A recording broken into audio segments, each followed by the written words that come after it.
Bonsoir à tous. Nous sommes ravis de vous retrouver pour cette troisième conférence virtuelle avec la Société historique de Montréal, celle de Québec et les éditions du Septentrion. Nous sommes vraiment satisfaits de cette nouvelle formule qui rencontre un grand succès et nous espérons que ce soir vous serez à nouveau très nombreux à notamment regarder la conférence et aussi à nous poser des questions. N'hésitez pas à interagir en les posant sur le fil de Facebook par exemple si vous êtes connecté sur cette plateforme. Nous y répondrons un peu après lors d'une conférence en direct. Alors tout de suite, je donne la parole à Alex Tremblay-Lamarche qui va à nouveau animer cette conférence. Un grand merci Sylvain. Je suis très heureux d'être avec vous ce soir pour cette conférence qu'on a décidé d'appeler Curieuse histoire de plantes médicinales. Pourquoi Curieuse histoire de plantes médicinales? Eh bien, parce qu'on a la chance d'être avec deux auteurs qui se sont intéressés à des curieuses histoires de plantes curieuses histoires de plantes d'une part et des curieuses histoires d'apothicaires d'autre part.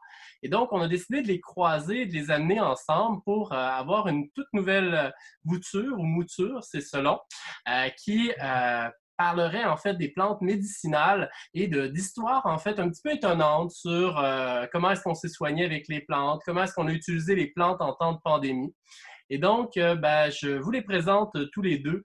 Alain Asselin est professeur à la retraite du département de phytologie de la Faculté des sciences de l'agriculture et de l'alimentation de l'Université Laval. Il a publié de nombreux articles scientifiques dans divers domaines liés aux sciences des plantes. Il est l'auteur de Curieuse histoire de plantes, un ouvrage qu'il a coécrit avec Jacques Mathieu, historien de formation, et Jacques Cahouette, botaniste, qu'on salue tous les deux. Bonsoir, Alain. Bonsoir. Notre deuxième invité ce soir, Gilles Barbeau, il est professeur émérite de l'Université Laval, ancien doyen de la faculté de pharmacie. Il a enseigné l'histoire de la pharmacie à l'Université du troisième âge et continue de le faire. Il a également enseigné à la faculté de pharmacie de l'Université Laval. Il est lauréat en 2017 du prix Parmentier qui a été décerné par la Fédération internationale d'histoire de la pharmacie. Bonsoir, M. Barbeau. Bonsoir Alex et bonsoir Alain Bon. et bonsoir à Jacques Cahouette, Oui. mon confrère au Collège de Lévis. Le monde est petit, hein? Oui. Et donc, on commence avec une question qui me brûlait les lèvres. Vous êtes toutes les deux des auteurs de Curieuses histoires. Curieuses histoires d'apothicaires, Curieuses histoires de plantes. Pourquoi ces titres? Parce que d'une part, moi, les plantes m'étonnent constamment. Ces êtres immobiles doivent se défendre contre des virus, des bactéries, des champignons, des petits vers, des insectes. J'ai toujours admiré la capacité des plantes à vivre dans un milieu assez hostile dans certains cas. Et donc, il faut aussi penser à toutes les interactions que nous pouvons avoir avec les plantes. Les interactions alimentaires, médicinales, artistiques même, et autres. Et donc, Curieuse histoire, quant à moi, réfère à divers états étonnants, surprenants de nos interactions avec nos amis, les plantes.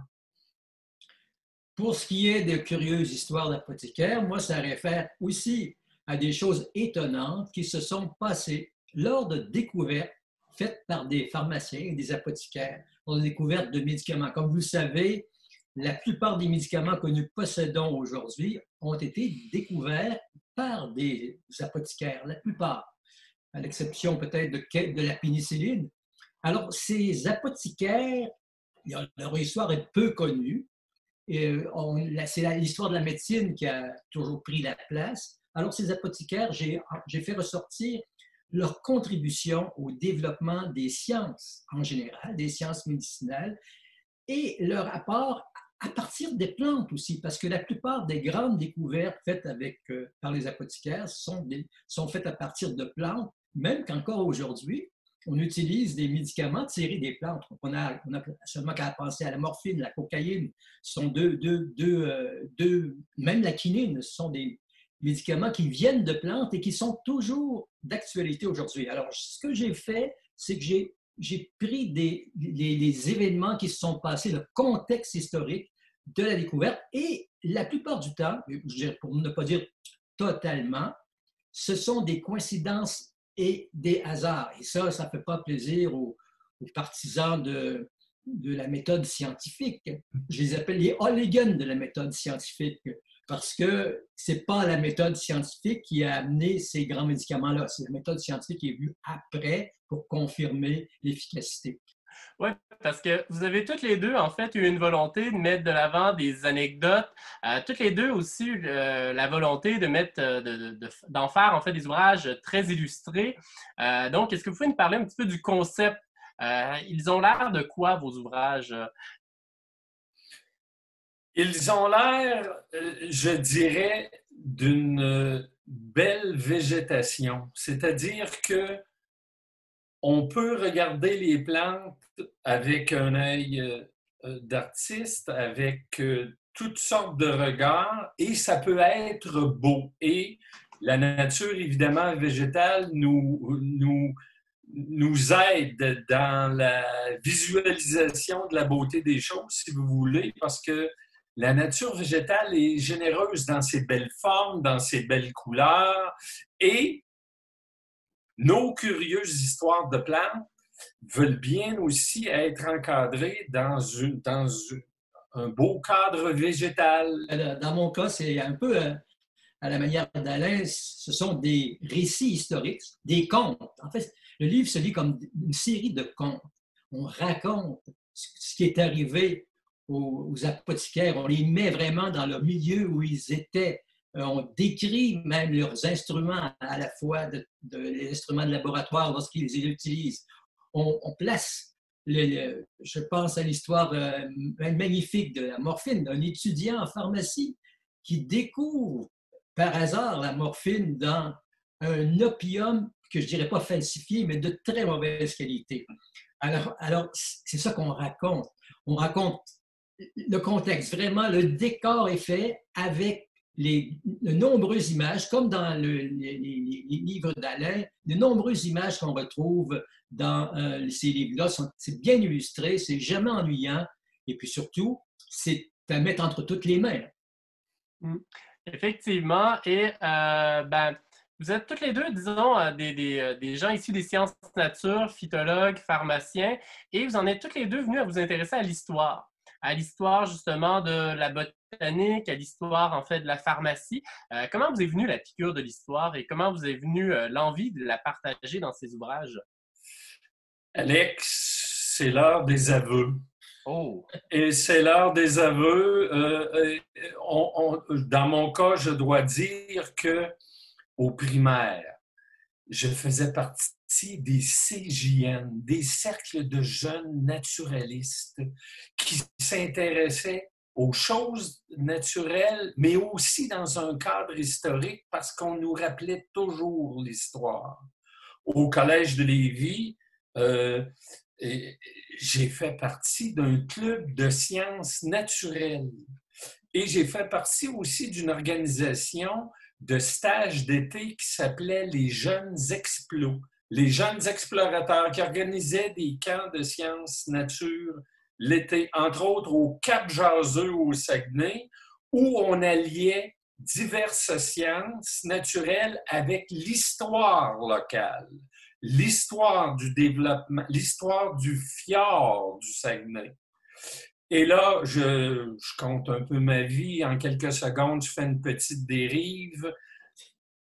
Avant d'étudier les sciences à l'université, c'est-à-dire avant d'entreprendre à l'université des études en bioagronomie, j'ai fait un détour par la philosophie. Imaginez, un baccalauréat en philosophie, ça, ce sont pour les étudiants qui ne savent pas trop ce qu'ils veulent encore et qui ne veulent pas trop perdre le fil des événements, n'est-ce pas? Mais en étudiant la philosophie, on s'aperçoit qu'il y a des philosophes de la nature et des philosophes qui s'intéressent et à la nature et à l'histoire des idées. Moi, je suis venu à l'histoire indirectement. Je me suis toujours intéressé à l'histoire de ma famille. Et quand j'avais 25 ou 26 ans, j'étais en Europe, je faisais mes études. j'avais engagé un généalogiste avec ma bourse, une partie de ma bourse, pour qu'il m'aide à retracer mes origines en France. Puis à partir de ça, j'écrivais des petites histoires de famille. C'est ça qui était intéressant. Et par défaut, comme j'étais pharmacien, bien, je m'intéressais aussi aux plantes. Et je lisais souvent dans le bouquin de pharmacologie que j'avais en pharmacie. J'avais un bouquin de pharmacologie, Goodman and Gilman. Et dans Goodman and Gilman, il y avait toujours un historique avant de décrire les propriétés pharmacologiques des médicaments. Alors, je lisais l'historique et c'est comme ça que je me suis intéressé à l'histoire. Mais les plantes m'intéressaient depuis tout jeune, puisque mon grand-père, j'avais 7-9 ans, il m'amenait près de chez moi à Saint-Romuald, dans le bois, pour aller chercher de la sarsaparille. Alors, pas de la sarsaparille, c'est de la savoyane, pardon. C'est pas la même chose. Parce que mon grand-père utilisait la savoyane, il mâchouillait ça. Je ne savais pas trop pourquoi, mais c'est comme ça. Puis ma grand-mère m'amenait au bleuet, etc. Donc, les plantes m'intéressaient tout de suite. Quand je suis arrivé en pharmacie, c'était l'aspect pharmacognosie, les plantes médicinales qui m'ont intéressé, et toujours un petit peu le côté historique. Et finalement, ce qui m'a amené à écrire ce bouquin, c'est l'enseignement, mais j'ai remplacé, il y a une vingtaine d'années, quand j'ai pris ma retraite à l'université, j'ai remplacé un professeur qui faisait l'histoire de la pharmacie. Et j'ai rebâti l'histoire de la pharmacie à ma façon, parce que moi, pour l'histoire de la pharmacie comme profession, et comme n'importe quelle profession, c'est un peu sévère, je dirais des fois plate. Alors que l'histoire d'une découverte en pharmacie, c'est beaucoup plus agréable. Surtout les étudiants aiment mieux ça. Alors, j'ai commencé à raconter des histoires de découverte. J'ai collectionné des tas de vieux livres que j'achetais dans les marchés en Europe ici. Et c'est à partir de ça que j'ai bâti mes histoires. Et c'est comme ça que l'histoire m'intéresse tout le temps. On voit en fait que vous en mangez toutes les deux et c'est particulièrement agréable. Et donc, on a reculé dans vos enfances respectives. Je vous propose qu'on recule beaucoup plus loin, qu'on recule au tout début de la colonie et qu'on retrouve Jacques Cartier qui, lors de ses premiers voyages, va faire des observations sur l'utilité médicale de certaines plantes. Je pense entre autres à l'Anéda, le fameux arbre de vie, qui est un anti-scorbutique. Est-ce que vous pouvez nous en parler un peu de cette découverte-là, puis bon, des observations en fait que fait Jacques Cartier, de l'importance que ça a dans l'histoire en fait de la pharmacie, l'histoire en fait de la botanique? Oui, d'abord, quelle belle façon de débuter. Une curieuse histoire, n'est-ce pas? Parce que notre ami découvreur de la bonne espèce se voit confronté lors d'un hivernement à Stadacona ici, avec les quelques méfaits d'un hiver rigoureux. Alors, le scorbut s'installe et ce qui est assez intéressant aussi de souligner, c'est que dans les textes, il y a toujours référence à ce problème scorbutique, mais aussi à une autre maladie qui semble plus syphilitique. De toute façon, il y a un petit problème, n'est-ce pas? Et là, Jacques Cartier se rend compte que les Iroquois, les Amérindiens, ont une façon de ne pas subir les méfaits à long terme du scorbut. Et au hasard, ce sont deux Iroquoiennes qui indiquent la bonne voie, la solution, le remède à notre ami découvreur.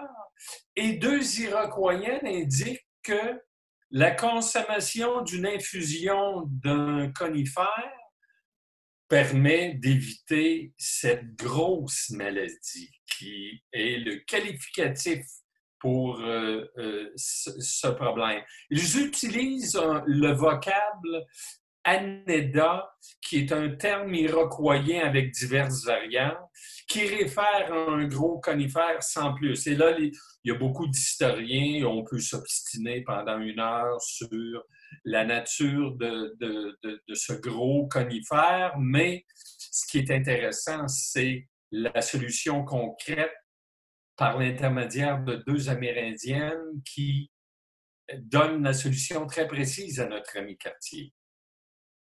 C'est difficile d'en ajouter à ce que tu as dit, c'était excellent.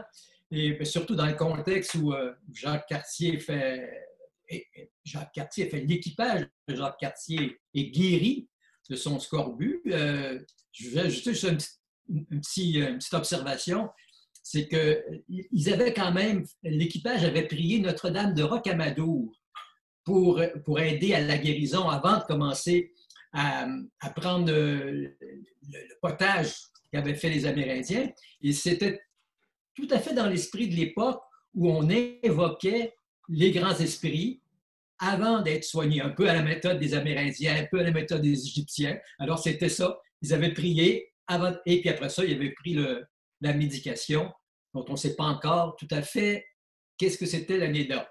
Mais on sait que ce n'est pas le cèdre. Hein. Alain, on en a discuté, ce n'est pas le cèdre, ça c'est sûr.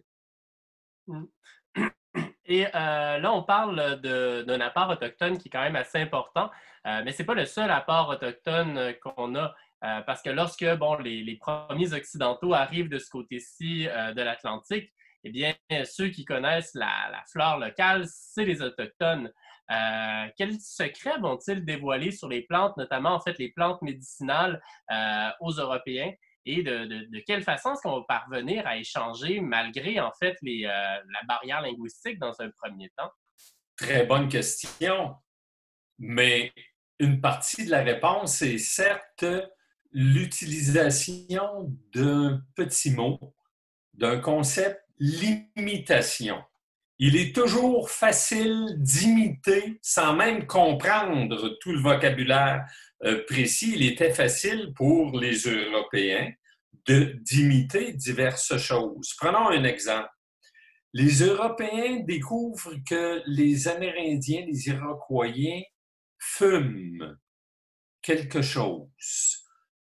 Pour eux, imaginez le concept, la difficulté, comment on aurait tenté d'expliquer le concept de on fume, et on fume pour diverses raisons, même médicinales, des rituels, quasi mythologiques. On fume. La façon d'apprendre, Alex, dans bien des cas, c'est par imitation. Et imaginez l'influence que la découverte de cette plante, par exemple, le tabac, imaginez encore de nos jours l'influence du tabagisme, l'importance, l'impact du tabagisme que l'on découvre par imitation. C'est sûr que les Européens ont appris à imiter le geste des Iroquois dans ce cas-ci, surtout que pour les Iroquois, conclure une entente, conclure une discussion impliquait dans bien des cas, par exemple, une consommation de tabac, qui aussi avait des propriétés potentiellement médicinales. La contribution des Amérindiens, je vais ajouter quelque chose. Tu en parles dans ton livre, Alain. J'en parle pas dans le mien, mais c'est pas grave, c'est bon quand même si j'en parle pas. Il y a la découverte, la fameuse découverte faite par les Iroquois, enfin, du ginseng. Ils ont montré un père jésuite, c'est pas le Pierre Jartou, mais je me rappelle pas le nom. Comment te rappelles-tu du nom, Alain, de l'autre nom? Lafitau. Lafitau, c'est ça. Ils montrent à Lafitau le fameux ginseng qui a été exploité, surexploité, ensuite envoyé en Chine par les agriculteurs pour faire beaucoup d'argent parce qu'il s'achetait en Chine par l'empereur beaucoup plus cher que son propre ginseng parce qu'il le trouvait meilleur. Alors, c'est un exemple. On pourrait donner un autre exemple avec la sarracénie, peut-être, de sarrasin. Dans mon ouvrage, j'ai parlé de Louis Hébert. Louis Hébert, on sait que c'est un apothicaire et a souvent passé pour un agriculteur, mais c'est d'abord un apothicaire. C'était aussi un agriculteur. Et Louis Hébert a expédié en France des plantes médicinales parce que les officiers de la santé qui arrivaient ici, au Canada, avaient comme une mission souvent de faire des découvertes, de faire du commerce de plantes médicinales et d'envoyer des plantes médicinales pour le jardin des plantes et aussi peut-être pour de nouvelles découvertes de médecine. Alors, on sait que que Louis Hébert a envoyé une quarantaine de plantes. C'est notre ami Mathieu en a parlé abondamment de ce livre de Cornuty qui était jamais venu au Canada, mais qui avait décrit des plantes canadiennes qui venaient probablement de ce Louis Hébert. Et moi, ce que j'ai fait, c'est que, bon, bien sûr, on ne les connaît pas tous, mais j'en ai pris une de ces plantes-là qu'il avait envoyée. Et j'ai décrit ce qui est arrivé de cette plante-là jusqu'à aujourd'hui, c'est-à-dire qu'on en a fait un anticancéreux extraordinaire, toujours reconnu par l'OMS, et qui est l'étoposite. Alors, l'étoposite était tiré d'une plante qui s'appelait la pomme de mai, qu'on appelait la pomme de mai, qui est la Podophyllum peltatum. Alors, cette plante-là avait été envoyée par Louis Hébert. Elle ne pousse pas ici. Elle pousse, je pense, Alain, dans l'ouest du Québec, même en Ontario, mais vraisemblablement, c'est Champlain qui l'aurait rapporté, parce que Champlain et Louis Hébert se connaissaient bien. Et cette plante-là, elle a été exploitée ici elle a été utilisée par les Amérindiens. Il y avait une résine là-dedans qui était très caustique. Cette résine-là a servi à faire un laxatif qu'on a retrouvé beaucoup plus tard dans un produit qui s'appelle les petites pilules Carter pour le foie, que nos parents ont connu parce que ça se vendait beaucoup en pharmacie. Et dans ces petites pilules Carter pour le foie, il y avait un produit qui était la podophylotoxine, qui a été exploité par de l'industrie pharmaceutique pour en tirer l'étoposide, qui est un grand médicament anticancéreux pour le cancer du sein et des testicules. Parlant de Louis Hébert, Alain, vous en parlez aussi, en fait, dans votre ouvrage. Oui, oui. On parle de notre ami Louis qui évidemment, est très important parce que, comme le souligne Gilles, évidemment, sa dimension d'apothicaire n'est pas à négliger. Au contraire, il faut toujours en tenir compte.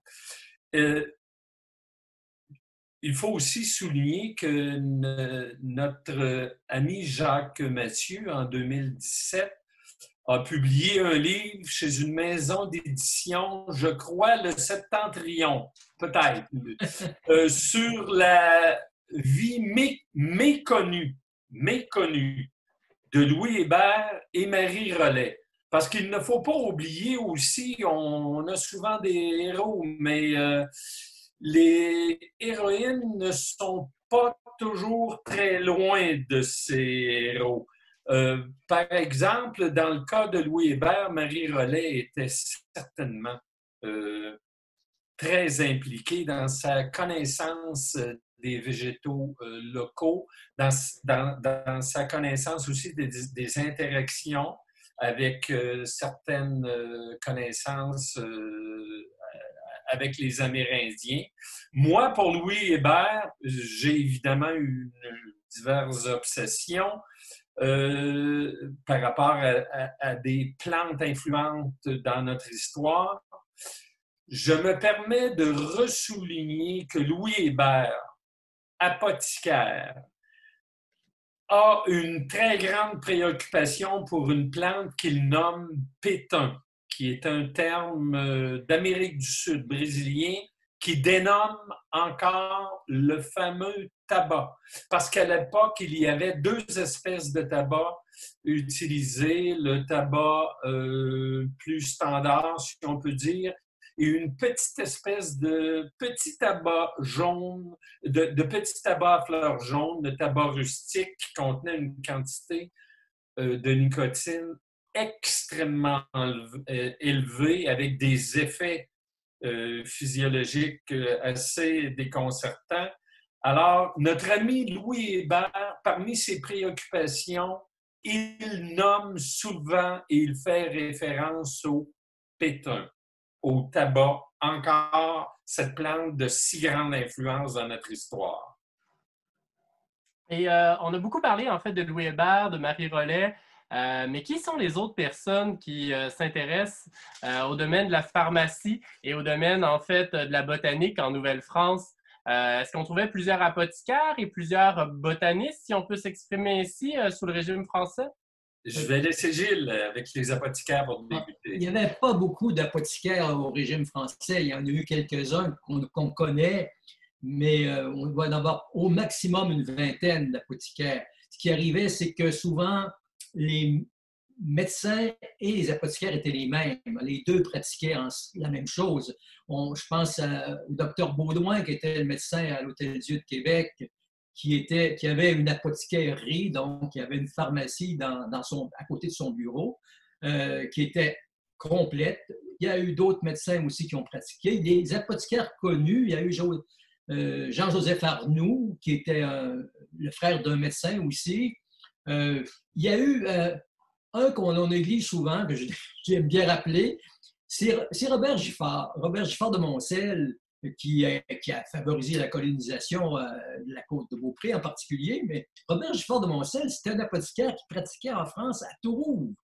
Et lorsqu'il est monté sur le bateau pour venir ici, la première fois, mais les autres fois aussi, parce qu'il est venu à quelques reprises, lorsqu'il est monté sur le bateau, il est devenu chirurgien de marine. Pourquoi? Parce que sur les bateaux commerciaux, si on peut dire, on n'engageait pas de médecins, c'était trop cher. Donc, on engageait des chirurgiens. Les chirurgiens ne faisaient pas d'études, ils apprenaient sur le tas avec des maîtres. Alors, les chirurgiens coûtaient pas cher. Alors, et mais Robert Giffard probablement pouvait faire de la chirurgie, enfin, utiliser des outils, des couteaux, etc. Donc, il est devenu, sur le bateau, chirurgien. Et lorsqu'il est débarqué à Québec, il a été entre guillemets, pris par les Augustines de l'Hôtel-Dieu, qui l'ont engagé comme médecin, alors qu'il n'était pas médecin du tout, du tout. Alors, ils l'ont pris comme médecin. Il a été reconnu comme médecin des religieuses et de l'Hôtel-Dieu. Donc, il a pratiqué la médecine. Et son manoir, qui était à Beauport, a été le premier hospice pour malades mentaux, en fait, à Québec, puisque l'histoire raconte, je ne sais pas si je peux la raconter, on a du temps pour la raconter, bon, l'histoire raconte que Robert Giffard on lui avait référé une religieuse de très jeune religieuse des Augustines, qui semblait être dérangée mentalement. Alors, elle parlait avec les poules et elle demandait aux poules si elles connaissaient Dieu. Et si les poules ne répondaient pas, elle les frappait avec un bâton. Alors là,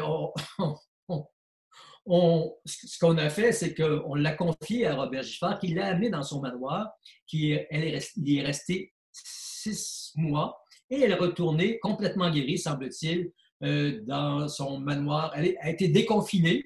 Elle est retournée dans son manoir, à l'Hôtel-Dieu, pour apparemment guérie. Et c'est probablement pour ça qu'on a fait de Robert Giffard, du premier Robert Giffard, donc de son manoir, le siège du premier hôpital psychiatrique de Québec. Gilles vient de faire référence aux religieuses, à la question est-ce qu'il y avait beaucoup de botanistes ou des botanistes importants en Nouvelle-France. J'aimerais indiquer que le domaine de la botanique a toujours été, au long de l'histoire, partagé pas seulement par des botanistes professionnels, mais aussi, il est important de souligner la part de personnes qui, en tant qu'amateurs, entre guillemets, ont fait beaucoup progresser les connaissances. Et les religieux, les religieuses, avaient pour certains et certaines avaient des connaissances très, très bonnes en botanique qui avaient l'avantage d'être colligés dans certaines communautés religieuses et tellement bien colligés que certains traités médicaux nous permettent de voir une connaissance botanique très, très importante. on ne connaît pas que 2, 3 plantes, on connaît des dizaines, et dans certains cas, plus d'une centaine de plantes avec des réputations médicinales ou autres. Donc, il est important de noter qu'il ne faut pas toujours aussi regarder focaliser sur le botaniste patenté, professionnel, reconnu. Il y a aussi beaucoup de connaissances acquises par les gens de terrain et beaucoup par le biais des communautés religieuses. Oui, je vais rajouter là-dessus que c'est très vrai ce que tu dis, Alain, parce que, bon, les religieuses, on parle, je pense à Judith de Bressol, qui était religieuse à Montréal, qui était une apothicairesse, bien connue. Il y a eu ici, à Québec, les Augustines aussi, il y a eu des apothicaires chez les Augustines. Mais cette tradition-là d'être apothicairesse ou connaître la botanique, forcément, parce qu'ils cultivaient leurs plantes médicinales, ils en faisaient venir.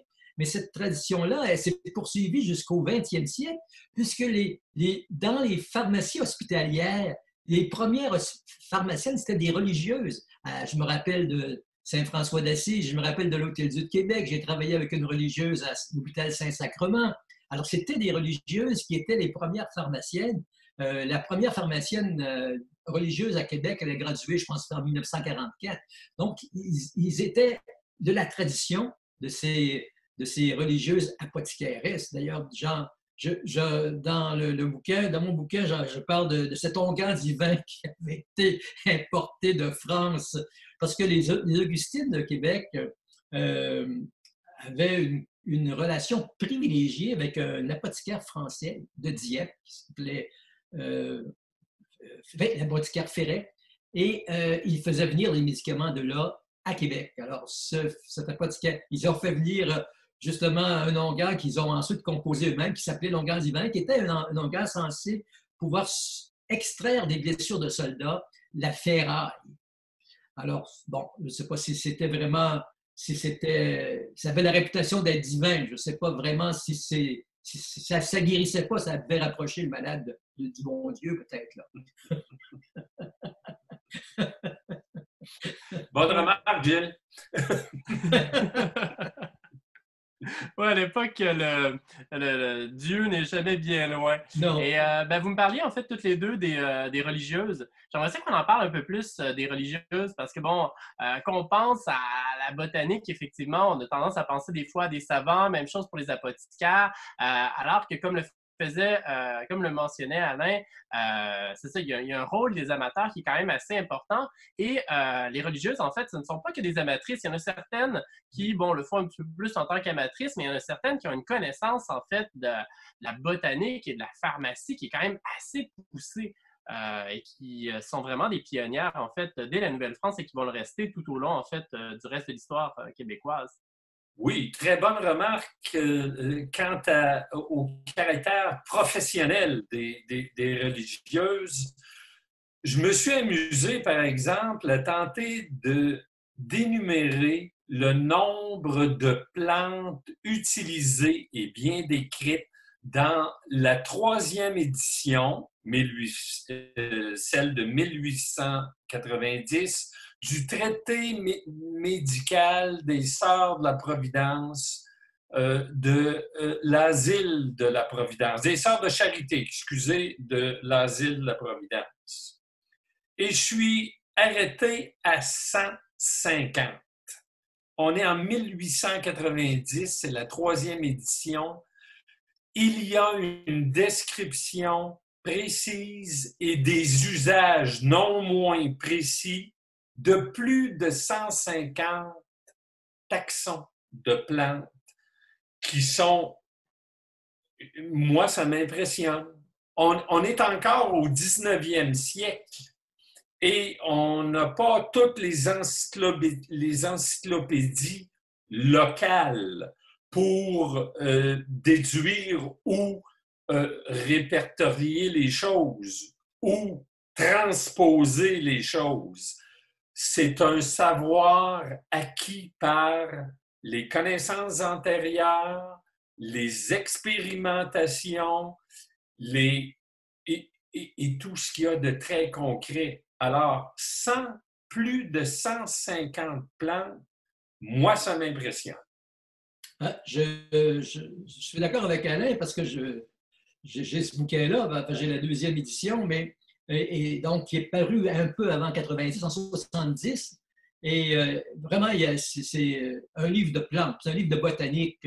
Et non seulement on fait la description, mais on fait des références. Les religieuses font des références à des chercheurs ou des médecins européens, anglais, britanniques, qui ont fait des travaux sur certaines plantes. Et c'était des grandes descriptions avec l'usage que l'on en faisait à l'époque. Et je dis toujours aux étudiants, bon, on peut rire de ça, là, mais mettez-vous dans le contexte. Au moment où ça a été publié en 1870, c'était la médecine moderne. C'était notre médecine moderne. Comme on parle de notre médecine aujourd'hui, mais là, c'était la médecine moderne, la médecine qu'on utilisait, les plantes qu'on utilisait. Il y a, je ne sais pas, Alain, je ne sais pas si tu as remarqué, mais il y a à peu près une quarantaine de préparations à base de vin. Des vins de ceci, des vins de cela. Il y a des liqueurs d'arsenic. Bref, il y a beaucoup de choses qui sont intéressantes à lire. Plus tard, quelques années plus tard, vers 1892, il y a un autre bouquin qui a été publié par un médecin, le docteur Desrosiers, qui était professeur de pharmacie, professeur de médecine. À ce moment-là, c'était à l'Université Laval à Montréal, qui, lui, a repris même une partie du livre des religieuses, puis en a fait quelque chose, disons, plus moderne, plus peut-être, il pense que c'est plus sérieux, mais en réalité, c'est une médecine qui est basée sur la médecine des religieuses. Puis, j'en parlais l'autre jour avec Alain, je viens de mentionner, je ne veux pas l'oublier non plus. On se moque beaucoup actuellement du docteur Raoult de Marseille, qui a fait des recherches, sur la chloroquine ou l'hydroxychloroquine. Mais, on s'en moque, mais il faut quand même dire que la médecine, au sens très large du terme, s'est développée comme ça, par essai-erreur, tout le temps. Et après, c'est après qu'on est venu avec la méthode scientifique. Mais au départ, il fallait essayer quelque chose. Et dans l'histoire, si on l'a fait au complet, jusqu'à aujourd'hui, c'est comme ça que ça marche. Alors moi, je trouve que le docteur, il est courageux. Bon, il faut qu'il, en France, on le sait comment c'est il y a une grande hiérarchie. Et puis, si vous êtes trop bas de la hiérarchie, vous n'allez pas au haut, hein? Effectivement, c'est une structure sociale, disons, qui est peut-être un petit peu moins mobile qu'en Amérique du Nord. Et dans ce traité médical exhaustif de 1890, on note notamment des traitements antiviraux végétaux qui vont permettre plus tard de lutter contre une maladie avec laquelle on fait beaucoup de parallèles aujourd'hui, la grippe espagnole. Qu'est-ce que vous pouvez nous en dire? Oh là là là! Là Alex, là, tu nous pars là, sur un terrain tellement beau, d'une part. C'est quelle richesse historique! Imaginez la grippe espagnole. On parle aujourd'hui de milliers de morts à plus que très grand regret. Là. La grippe espagnole, les dernières estimations historiques crédibles, entre guillemets, c'est toujours entre 50 et 100 millions de morts. Alors, la grippe espagnole, ce n'est pas une grippette temporaire, saisonnière, avec effet plus ou moins important. Après une première vague, arrive une seconde vague meurtrière. Et dans la courbe des décès, cette pandémie a une drôle d'allure parce qu'on appelle ça une courbe W. C'est que les 15 à 34 ans des jeunes, là, meurent aussi. Alors, c'est très grave. Et là, on va vite dans... Et il y a deux points extrêmement importants à considérer au point de vue historique. On ne sait pas que c'est un virus au sens précis du terme. On parle du bacille de Pfeiffer ou d'autres. On ne connaît pas la nature précise, exacte, virale de la source de cette grippe. Et là, on va dans tous nos traités médicaux de l'époque, on va voir comment on traite les grippes.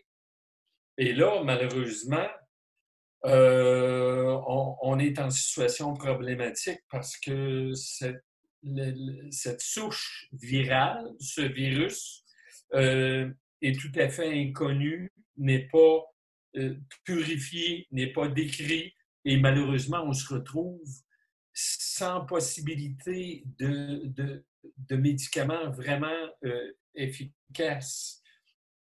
On essaie toutes sortes de choses. On essaie des ponces. On voit dans la littérature des ponces.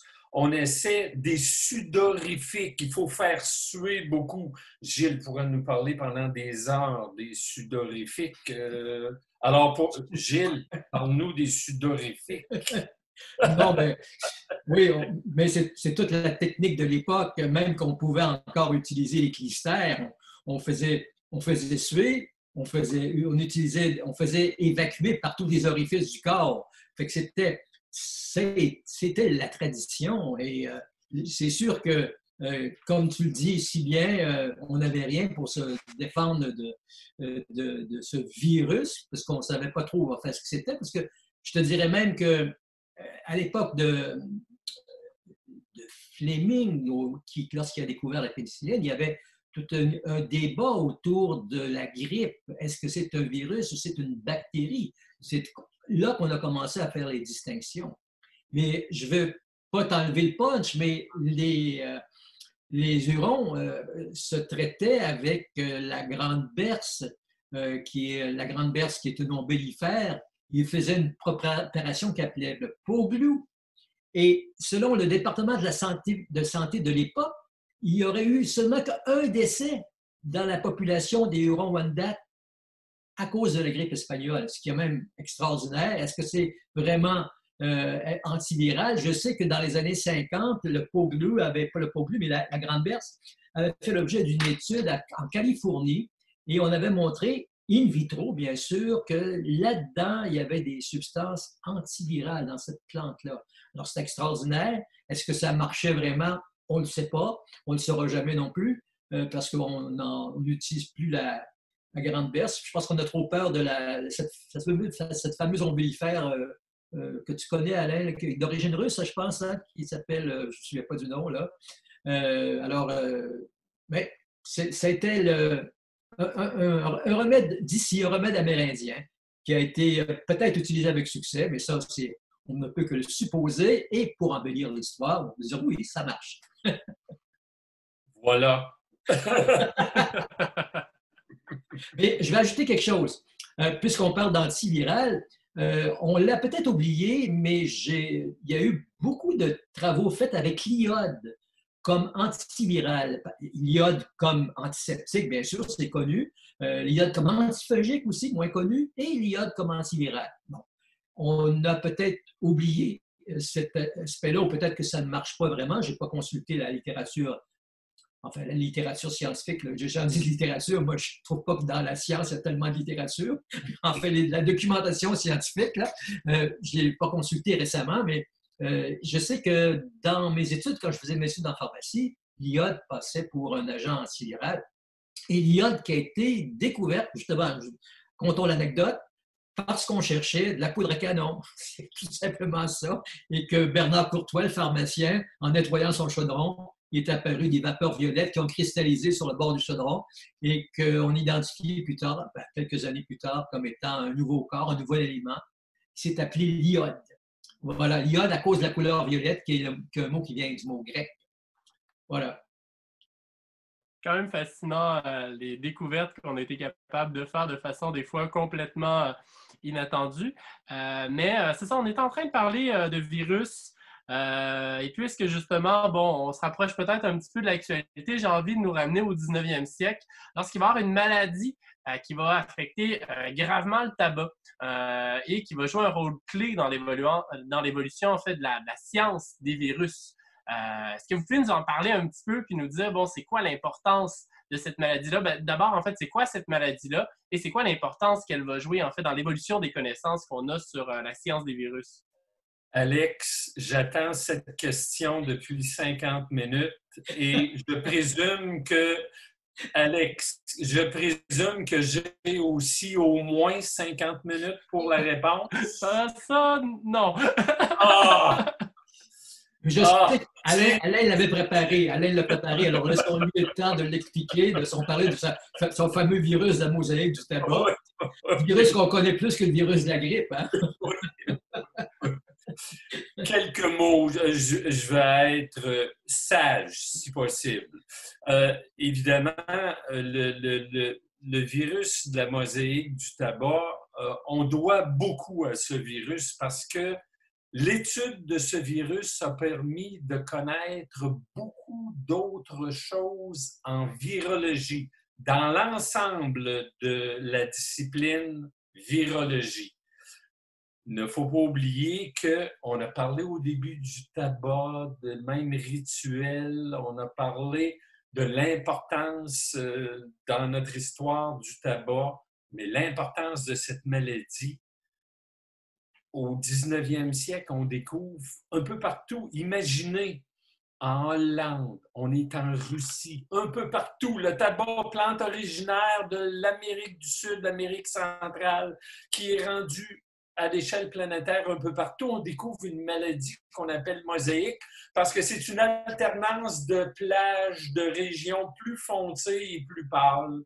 Et on s'aperçoit qu'il s'agit d'une maladie virale. Éventuellement, c'est le premier virus purifié, 1935, imaginez, on donne un prix Nobel à cette personne qui a trouvé Stanley, même s'il a commis une erreur grave d'interprétation. Il interprète que le virus n'est que protéine au début. Alors qu'évidemment, le cœur de tout virus, c'est d'avoir un acide nucléique infectieux. C'est la base de la virologie moderne. Il y a des dizaines de premières dans le monde scientifique qui sont dues dans le monde de la virologie à l'étude du virus de la mosaïque du tabac. Exemple, en 1939, c'est le premier virus que l'on visualise au microscope électronique. La première fois qu'on voit, pas qu'on entend parler ou qu'on joue avec des éprouvettes, on visualise pour la première fois un virus. C'est pas le virus de la polio, c'est pas un phage, c'est-à-dire un bactériophage, un virus qui tue les bactéries. C'est le virus de la mosaïque du tabac. Et là, je m'arrête parce que je pense que je m'exciterais à parler du virus de la mosaïque du tabac et de son importance scientifique. Aujourd'hui, dernier petit point de réflexion historique. On remercie souvent dans notre pandémie d'aujourd'hui, de 2020, on remercie toutes sortes de personnes à juste titre. N'est-il pas intéressant de pouvoir remercier les gens qui, historiquement, nous ont fait connaître la nature des virus? Que c'est bien d'avoir des personnes qui se sont consacrées corps et âme à identifier ce qui nous rend malades. Merci aux virologistes, aux virologues, selon votre vocabulaire. Merci à ces gens et surtout merci au virus de la mosaïque du tabac qui souvent a aidé les virologistes à suivre le bon chemin. On ne peut pas rien ajouter à ça, c'est parfait. Mais peut-être, Alain, tu pourrais nous parler de la sarracénie, puisqu'on a étudié les propriétés antivirales. Oui, pendant un temps, bonne remarque, Gilles, merci pour cette remarque. Pendant un temps, contre la variole, ça c'est un virus animal, évidemment, on a, pendant même quelques décennies, on a utilisé comme matériel antiviral la sarracénie pourpre, une plante carnivore très typique de notre univers végétal local. Et si on relit la littérature, les gens sont excités, ils disent « Hey, comme aujourd'hui, hein, on cherche des antiviraux partout. À l'époque, on dit on en a un, là. Malheureusement, ça s'est coupé, cet intérêt, de façon quasi dramatique. La littérature arrête brusquement au sujet des capacités antivirales de la sarracénie, malheureusement.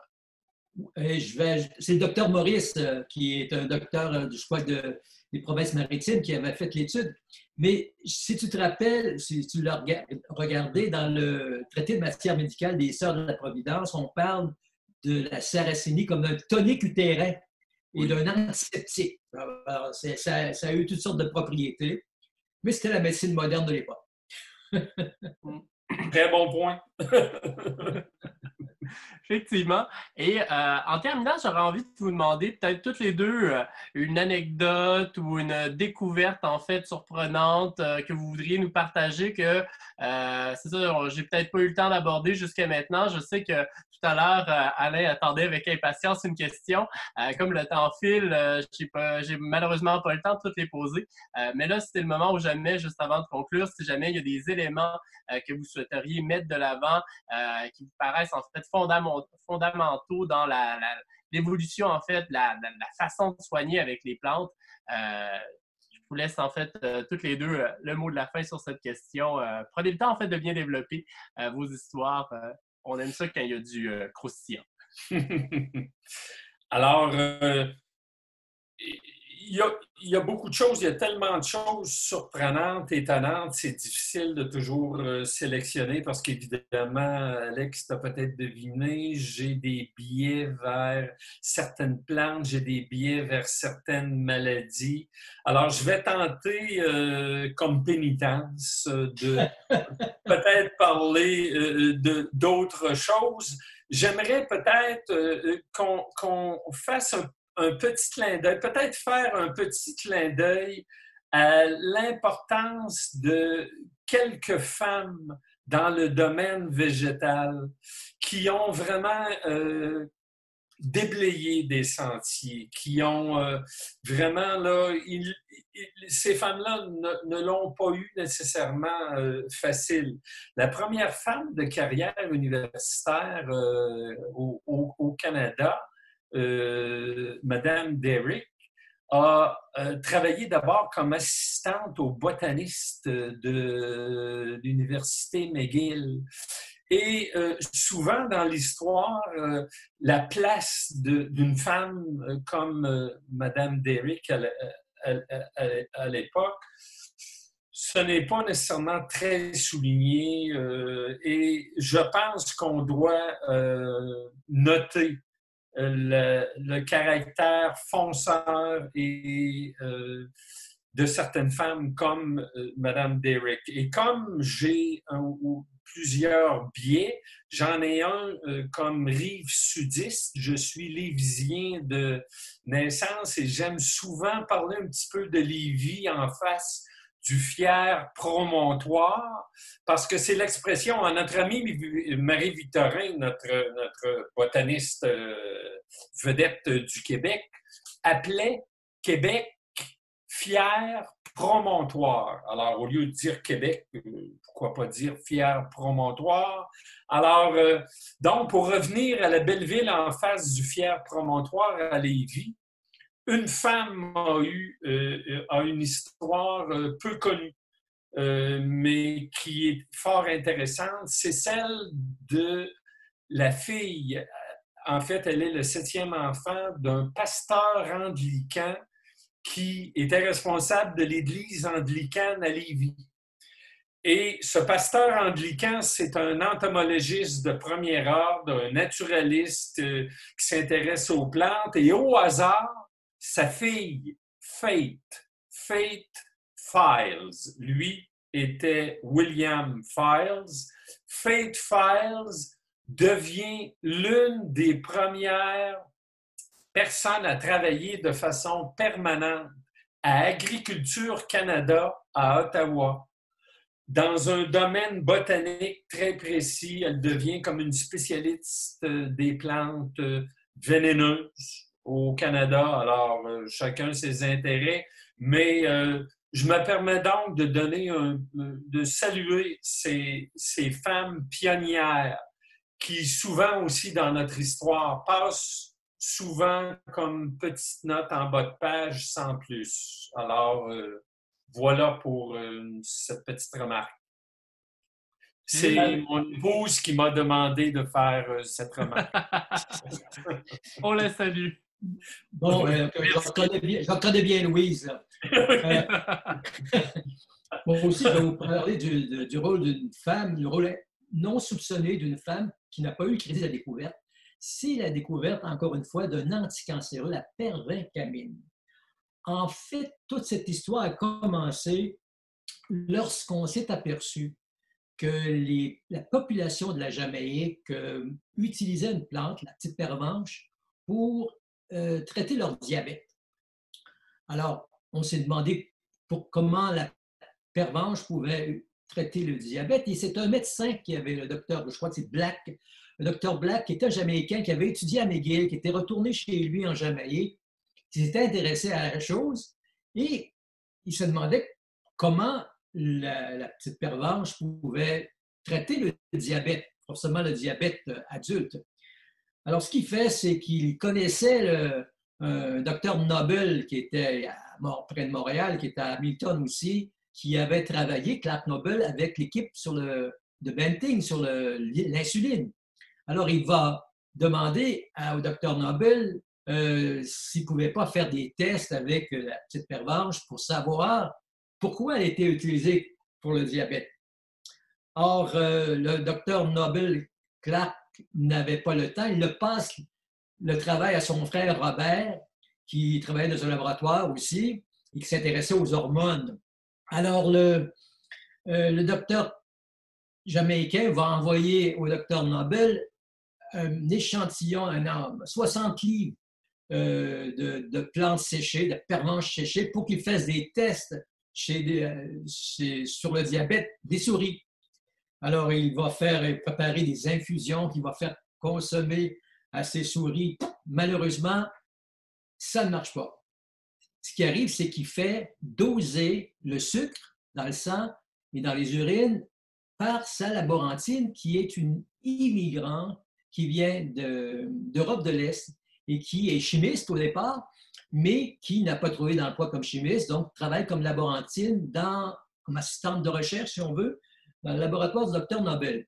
Et elle, pour maintenir ses qualités de chimiste, non seulement elle va faire le dosage du sucre, mais elle va faire le dosage d'autres éléments qui sont dans le sang. Par exemple, elle fait le dosage des globules blancs, des globules rouges. Alors, on voit bien qu'elle donne les résultats au docteur Noble. Le sucre ne change pas dans le sang des souris, mais ce qui change, c'est les globules blancs. Les globules blancs s'effondrent. Le nombre de globules blancs s'effondre. Alors, pourquoi on sait que les globules blancs s'effondrent? C'est parce qu'elle, cette laborantine, a fait des tests qui n'étaient pas nécessaires, mais qui, par hasard, donnent au docteur Noble l'idée que dans la pervenche, il y a quelque chose d'anti-cancéreux, contre la leucémie, par exemple. Et c'est effectivement ça.